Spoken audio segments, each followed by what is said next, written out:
আজ আমরা ক্লাস 12 এর চতুর্থ সেমিস্টার রাষ্ট্রবিজ্ঞানের দ্বিতীয় অধ্যায় মুখ্য আঞ্চলিক সংগঠন থেকে বেশ কিছু গুরুত্বপূর্ণ প্রশ্ন নিয়ে চলে এসেছি। তো চলো শুরু করা যাক।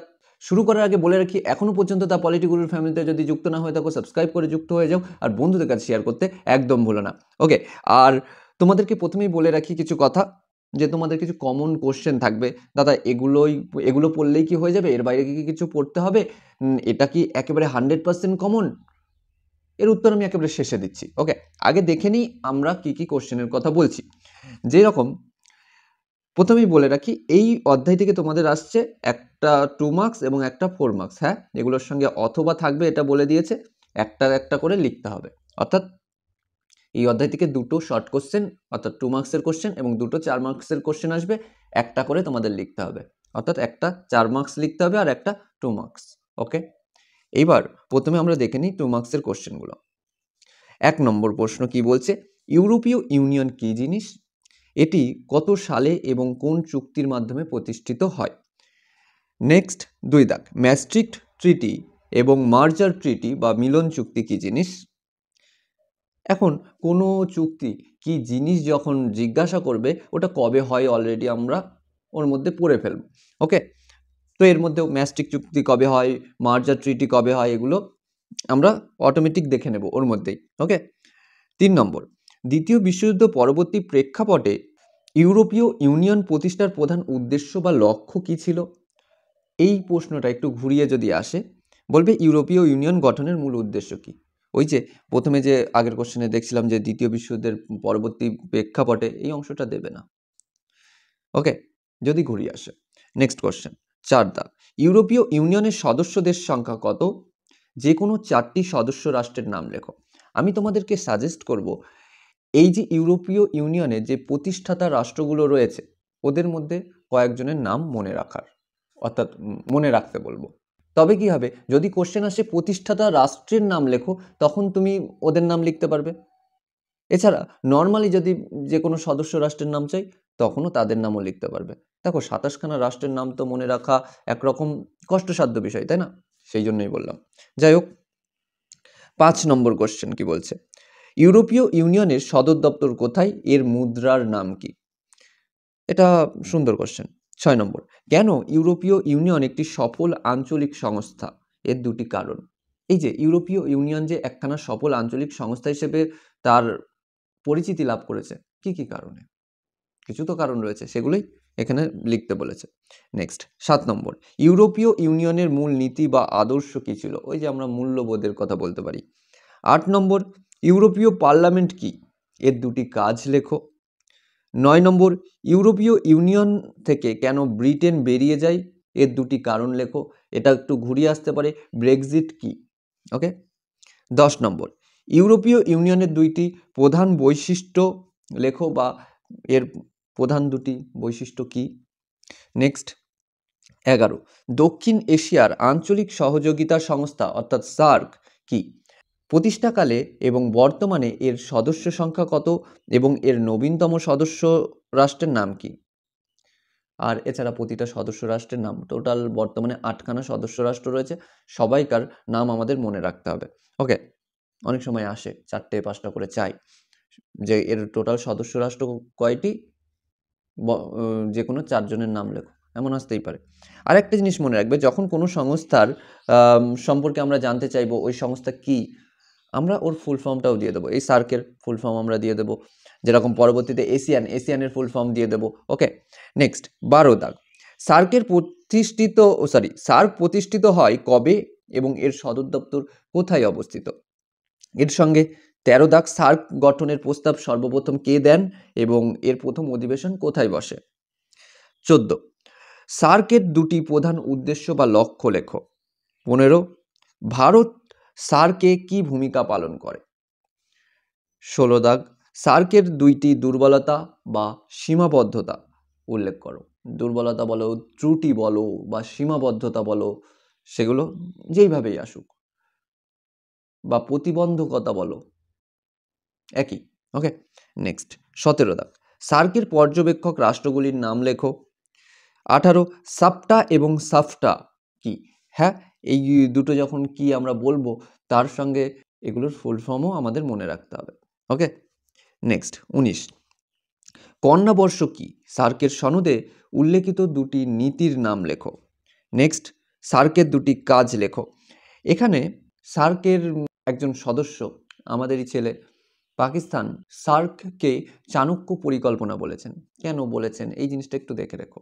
ওকে, যাই হোক, এইবার কিছু ইম্পর্টেন্ট নয়, এই যে 3টে কোশ্চেন এটা খুব একটা ইম্পর্টেন্ট নয়, বাট তোমরা চাইলে দেখে রাখতে পারো। যেরকম সার্কের উন্নয়ন তহবিল বা SAF কি, তারপরে সার্কের একটি প্রধান সামাজিক প্রকল্পের নাম কি এবং তার অফিসিয়াল ভাষা কোনটি, সার্কের অন্তর্গত একটি গুরুত্বপূর্ণ চুক্তির নাম, উদ্দেশ্য সহ লেখো। এই 3টে কোশ্চেন তোমরা নর্মালি দেখে রাখতে পারো, খুব একটা গুরুত্বপূর্ণ না। 21 দাগ, দক্ষিণ পূর্ব এশীয় রাষ্ট্রসমূহের সমিতি বা এশিয়ান কি? এই যে এশিয়ান যখন কি জিজ্ঞাসা করছে এর ফুল ফর্মটাও আমাদের লিখে দিতে হবে, এবং এটি কোন সালে এবং কোথায় প্রতিষ্ঠিত হয়। যখন কোথায় বলছে, অ্যাকচুয়ালি এখানে এর সদর দপ্তর চাইছে, বোঝা গেল? তো আমরা বলতে পারি যে এর সদর দপ্তর কোথায়, এইভাবেও আসতে পারে। 22 দাগ, এশিয়ানের প্রাথমিক সদস্য দেশগুলো কোন কোন দেশ? অর্থাৎ এশিয়ান যখন শুরুর সময়, এশিয়ান শুরু হয়েছিল সেই সময় কোন কোন সদস্য রাষ্ট্র ছিল সেগুলো এখানে বলতে হবে। অথবা এই কোশ্চেনটা একটু অন্যভাবে দিয়ে বলতে পারে, এর বর্তমান সদস্য রাষ্ট্র কয়টি এবং কয়েকটি সদস্য রাষ্ট্রের নাম লেখো। ওকে, একেবারে প্রথম দিকে প্রাথমিক সদস্য রাষ্ট্রের নামও চাইতে পারে, অথবা বর্তমানে কয়টি এটাও বলতে পারে। ওকে, যেটা আসবে লিখে দেবে। নেক্সট 23 দাগ, এশিয়ানের অর্থনীতিতে অর্জিত দুইটি উল্লেখযোগ্য সাফল্য। সাধারণত এশিয়ানের সফলতার যে দৃষ্টান্ত সেটা চেয়েছে, অথবা এর দুটি সাফল্য বা অবদান উল্লেখ করো, যেইভাবেই আসুক একই উত্তর লিখে দেবে। এটা আরও অন্যভাবে ঘুরিয়ে আসতে পারে, এশিয়ান যে একটি সফল সংস্থা হিসেবে বিকশিত হয়েছে সেটি দেখানোর জন্য যে কোনো দুটি কারণ লেখো। যে বিভিন্নভাবে ঘুরিয়ে আসতে পারে, অ্যাকচুয়ালি সফলতার কারণ চেয়েছে বা সফলতার দৃষ্টান্ত চেয়েছে। ওকে, নেক্সট 24, এশিয়ান ঘোষণাপত্র অনুযায়ী এর মুখ্য উদ্দেশ্য বা লক্ষ্য কি? এই কোশ্চেনটা এইভাবেও আসতে পারে যে এশিয়ানের দুটি প্রধান উদ্দেশ্য কি।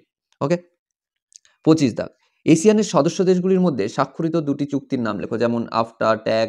ওকে, আর এই আফটাটা কি জিনিস এটাও একটু দেখে রাখবে, এই আফটা কি জিনিস। নেক্সট 26, এশিয়ানের দুটি মূল নীতি সম্পর্কে লেখো। 27, এশিয়ান কেন সার্ক থেকে সফলতায় এগিয়ে গেছে, দুটি কারণ লেখো। এখন আমরা 2 মার্কসের কোশ্চেন শেষ করলাম। এক্ষেত্রে বলে রাখি, এখানে যে প্রশ্নগুলো দিয়েছি অন্তত একবার করে দেখে যাওয়া উচিত। কেন আমরা কয়েকটা কোশ্চেন দিইনি, তার কারণ হচ্ছে দেখো নতুন সিলেবাস, কি আসবে বলা যাচ্ছে না। ওকে, তোমরা সেই স্ক্যামের মধ্যে যেও না যে 100% কমন। ইউটিউবে অনেক জায়গায় 100% কমনের ভিডিও পেয়ে যাবে, যদি মনে করো ওগুলো দেখে পরীক্ষা দিতে যাবে, যেতে পারো। আমার মনে হয় না যে এবার 100% কমন, এবার না কখনোই কেউ 100% কমন দিতে পারবে। তার কারণ তারা প্রশ্ন করছে না বা আমি প্রশ্ন করছি না।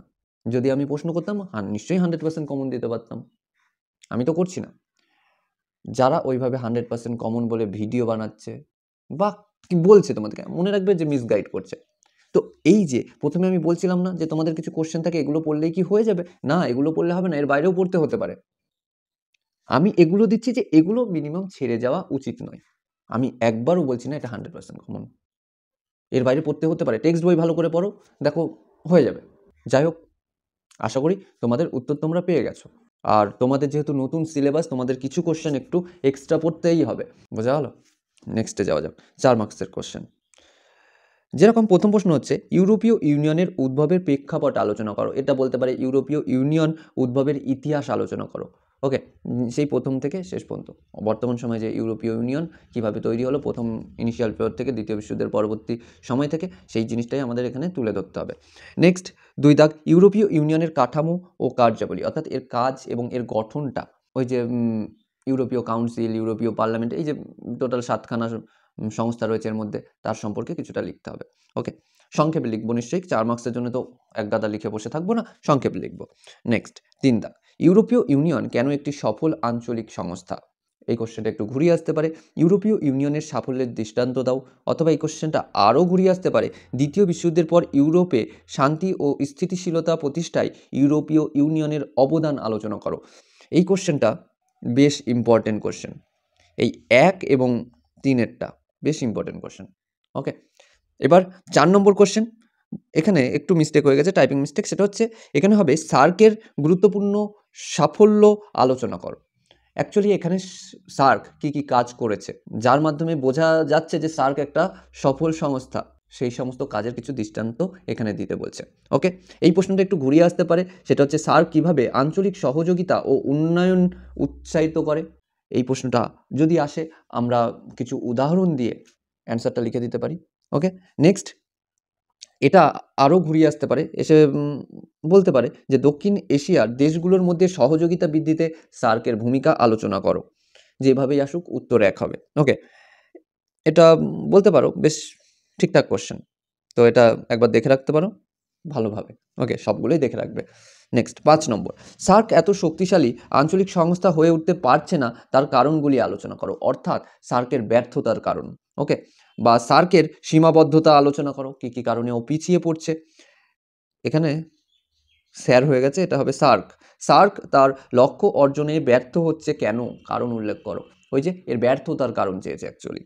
নেক্সট 6, সার্কের উদ্দেশ্য ও কার্যাবলী, ডবল স্টার দিয়ে রাখতে পারো, ভালো কোশ্চেন। নেক্সট 7 দাগ, আসিয়ান গঠনের উদ্দেশ্য এবং কার্যাবলী আলোচনা করো। নেক্সট, ভারতের সার্কের অবদান এর 2টি উদাহরণ দাও এবং তার প্রভাব ব্যাখ্যা করো।